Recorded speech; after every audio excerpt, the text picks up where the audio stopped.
Good morning, good morning, good morning, good morning.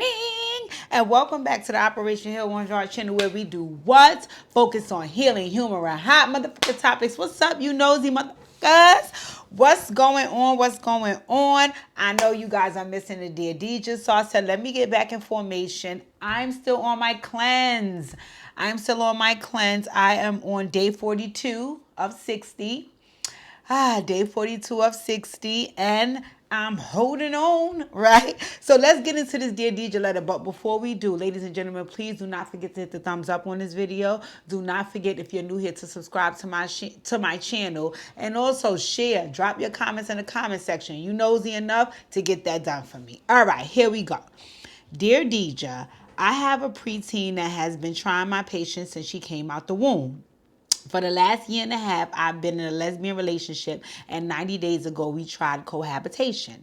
My girlfriend and my daughter know each other very well and actually used to get along very well until we became a blended family. Now, I know anytime you have a few women in close proximity, there can be some drama and BS. But to be honest, this is an everyday thing now, and I'm sick of it. It's the bickering, the back and forth, the tit for tat, the obvious uncomfortable silence, the distance. It's just too much.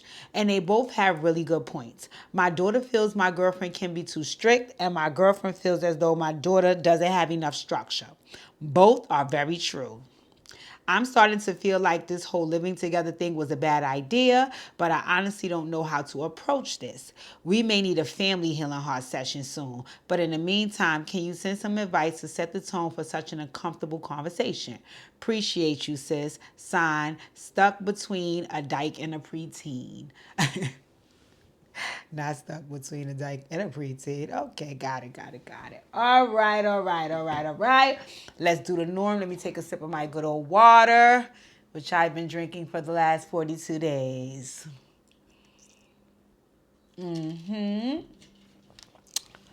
Okay. Um. First of all, congratulations on starting the blended family journey. I know that can't always be easy, but I also know that it's doable, one. And sometimes it can be fun depending on how you set the structure of the household up, right?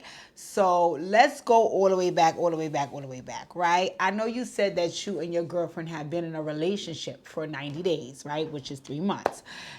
That's a short amount of time, right?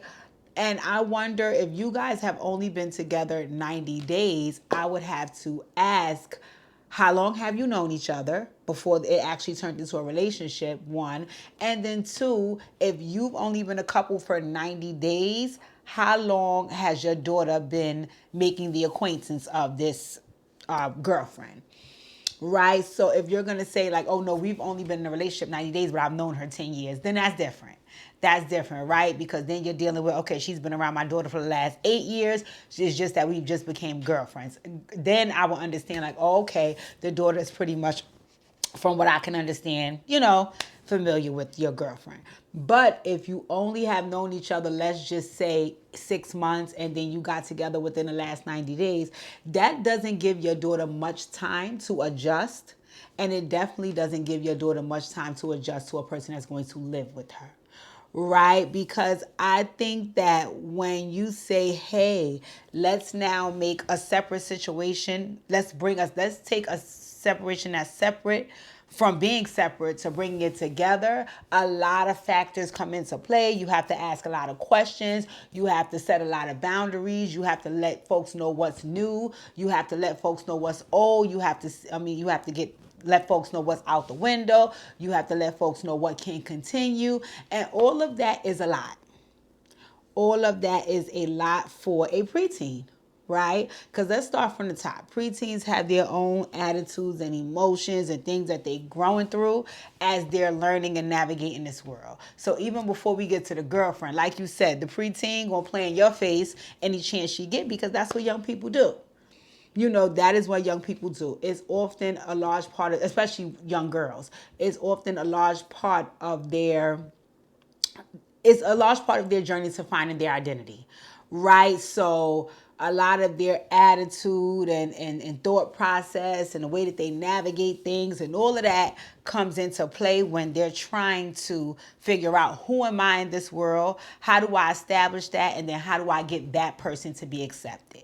So her just being a preteen is going to come with a shitload of other things that, that's between mommy and daughter, right? Let's start there.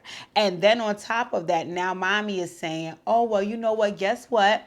I went and fell in love with somebody and I want them to now move in here with us. Okay, Ma, you already get on my fucking nerves and now you adding somebody else to get on my fucking nerves? Like, what is that? What is that? So you have to understand how that can also be like, that's rough. So my first question, if we were sitting in a healing heart session, is I would have to ask what kind of conversation was had with little mama before this addition was made to the family. Because also what I also know is that, and I can attest to this because I am a daughter, us daughters can become very territorial about our moms.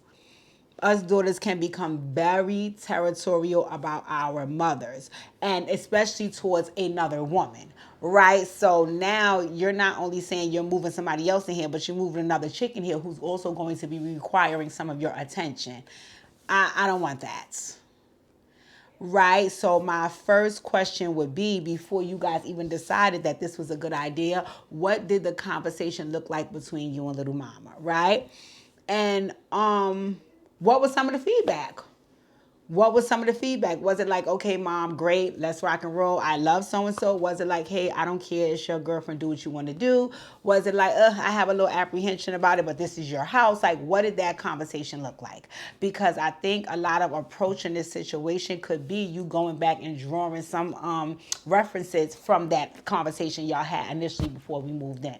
So like, say case in point, if the conversation was had and you was like, listen, this person is going to be living in our space, so I'm going to need you to respect the fact that she's going to come with whatever. Let's just say the thing she used for her hygiene products, right? And let's say now what's happening is your girlfriend is coming and telling you that your daughter is using all of her hygiene products.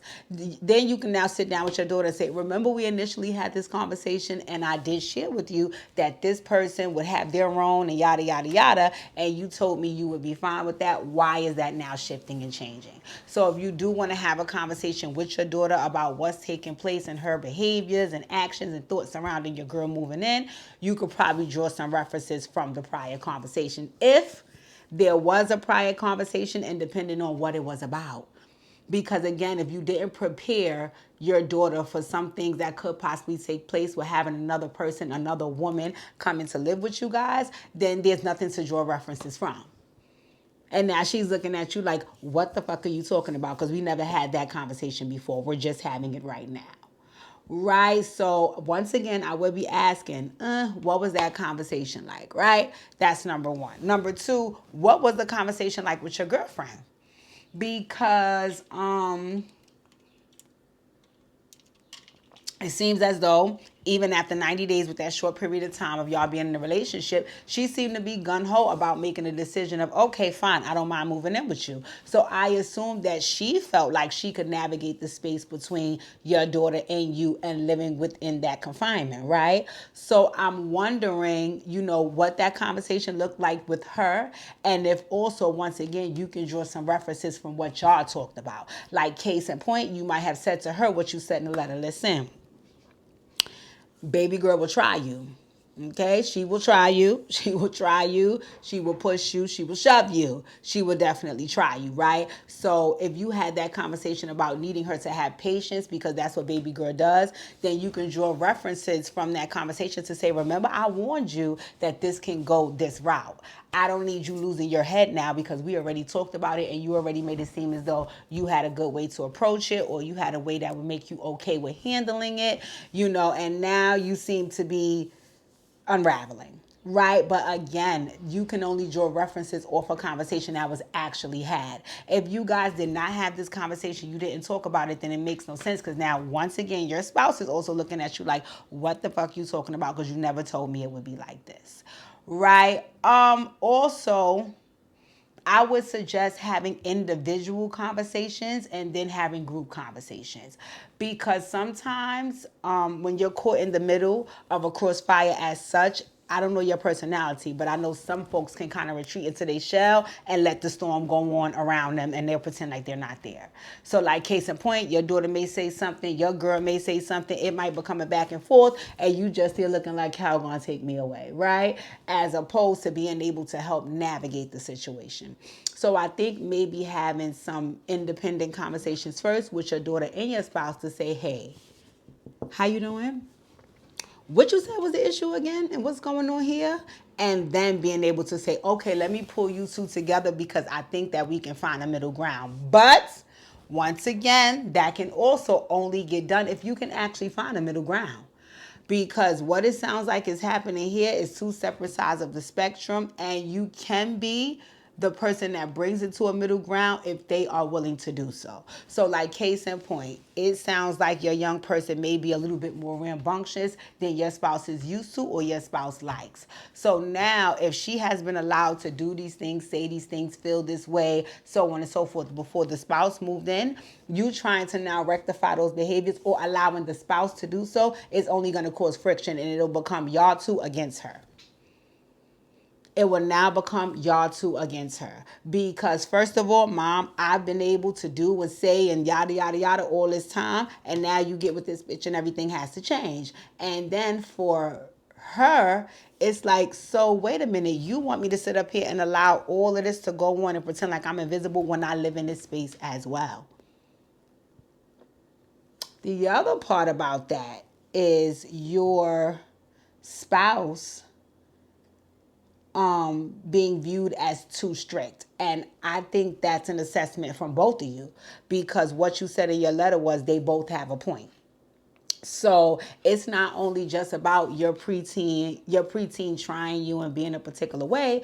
It's also about she doesn't have much structure, and on top of that, the structure that the spouse is trying to provide, it might seem like a tad bit too much for the both of y'all. You know, that's something that you have to address. That's an independent conversation with your spouse. Listen, I hear you. I'm not knocking what you're saying. I do appreciate you giving me feedback, and I'll take that into consideration. But I'm raising my daughter this way, and I feel the need to continue to do so because that way that you're trying to get me to go, it doesn't work for me. Once again, that's probably a conversation that you guys should have had prior to the move-in. Because if this person feels like, well, I'm not doing anything wrong, or if this person is not able, they don't have that type of personality where they can just stand back and allow this to go on, then I don't foresee how that would stop, right? I only foresee it getting worse. Or I'll tell you what could happen that I've seen in the past is where folks say, okay, well, I'm too strict and that's too much. So guess what?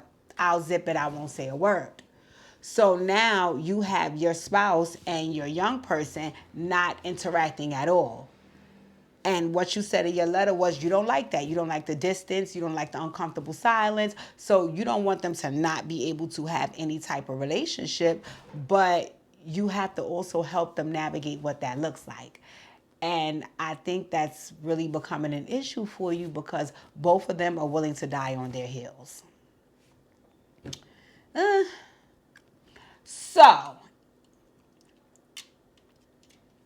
I also feel like you are one of those people that can like retreat into the shell when it starts and be like, y'all gonna take me away, only because you said sooner or later we're gonna need a family healing heart session and you're writing a Dear Deidre letter. And I feel like if you could do this yourself, none of those things would be, they would matter or you would need them, right? So this is what I will say. Number one, I think independent conversations need to be had first. That's numero uno. Before you can do anything to assist them two collectively, I think individual conversations need to be had. Hey, what's going on? Deidre lives here with us now. Do you like Deidre? What's happened in these last couple of months or days or weeks that something has shifted between you and Deidre? What's up? Right? And you allow your daughter the space to share everything that she feels. And in turn, with her being genuine with you, you be genuine with her. And not just from a space of what Deidre feels, meaning I'm acting as though I'm the girlfriend at the moment, but more of a space of what you feel as a mom that you might agree with that Deidre is implementing. right? So let's just say one of the things is, let's go back to the example I used about the female hygiene products. You can say to her, not only is Deja offended that you're using all of her products, I'm offended because that's disrespectful. You're not replenishing them, you're not asking her, and you're using all of it. So before we even get to Deja feeling that way, you as my child, I feel that is disrespectful and I'm embarrassed. And that's a genuine feeling, and it's also coming from you, right? And I think maybe some things might factor in where she would say something like, excuse me, well, I use your stuff. That's different. And that's a realistic conversation to have if this person is going to continue to coexist in y'all space, right? Okay. Now trying to redirect it and have this conversation with her, your spouse. Like, hey, so talk to me. I know you assumed that this would be a particular way before you moved in here. Now that way is kind of shifting, or it's a little different now that it's actually in place. So tell me what's going wrong for you so we can see if we can navigate that with you and Deja. Now Deja is the preteen, right? And she might say, I mean, I love living here with you guys, but you don't make Deja clean up, right? And I think she needs to have chores, right? Now, if that's something that's genuine to you, then you can say, hey, I get that part of it. Let's talk about what that looks like. I'll implement it. But if it's not, then you can share why so your spouse can get on the same page. You may say back to her, well, the only requirement for Deja here is that she go to school, get good grades, and make sure she's kind and respectful, right? I don't really do too much encouraging her to do chores. I take care of that. You have to be honest and tell your spouse that. Because then it lets her know, oh, okay, then I am overstepping bounds because I'm here trying to tell you clean the kitchen when your mother has never told you that in your life. And your spouse can't get upset about how you're raising your child. So if you choose to do something that they don't agree with, that's just on them. Because your spouse cannot get upset about the way you're raising your child. They're a guest in that home. That's the long and the short of it. Okay, and once again, like I said, once you reach the middle ground about both of their gripes, then you bring them together and you play the middleman and let them know, listen, this is what this one feels. I actually agree with that. So blah, blah, blah. This is what this one feels. I actually agree with that. So let's try that. Blah, blah, blah. And then you guys can move forward. And it also doesn't look like you're taking sides, because that is another thing that can be very, very detrimental to the situation if one person feels like you're taking the other person's side over theirs. So when y'all get to the round table, you want to make it clear that we're all on one team. We just gotta have to figure out who plays what position and how to navigate that. Right? And I think once everybody realizes, like, okay, this is an all of us thing as opposed to mom and her girlfriend and mom and her daughter, and that's separate. No, we're all together. This is a team. Let me know what role everybody plays. And everybody do their thing accordingly, respectfully. All right, so hopefully that was able to get the conversation started, my dear, because that's a lot. That's a lot, and it's a heavy place to be because it seems as though you love both of these people and you don't want to hurt them. You don't want to be offensive. You also don't want the drama of having to be in the middle of it. But I mean, until you guys adjust, this is just the way that's the way love goes, my dear. This is what's going to happen while you try to navigate the space. Okay, in the meantime, I'm always open for you to come and get your Family Healing Heart session. You know I can do it for you guys if need be. I can come to you depending on where you guys are, or you guys can come to me, or we can do it virtually. Alrighty, or maybe if you want to start with doing it independently and maybe doing one for you and your daughter, then doing one for you and your spouse, then y'all come together. Either way is fine for me. I can make that happen. You just let me know. Let me know. I do appreciate you writing your Dear Deja letter, submitting it. I do appreciate your honesty, and hopefully I get to hear from you soon. Ladies and gentlemen, Dear Deja is back on the video, and we back to rocking and rolling. Make sure you hit the thumbs up on this video. Do not forget, make sure you hit the thumbs up on this video. Please, if you're new to my channel, please do not forget to subscribe. Also, leave your commentary down in the comment section since this is the end of the letter. And if you know somebody that this can help or it pertains to, please make sure you share. Thank you for tuning in. I truly appreciate you guys. And as always, enjoy your day.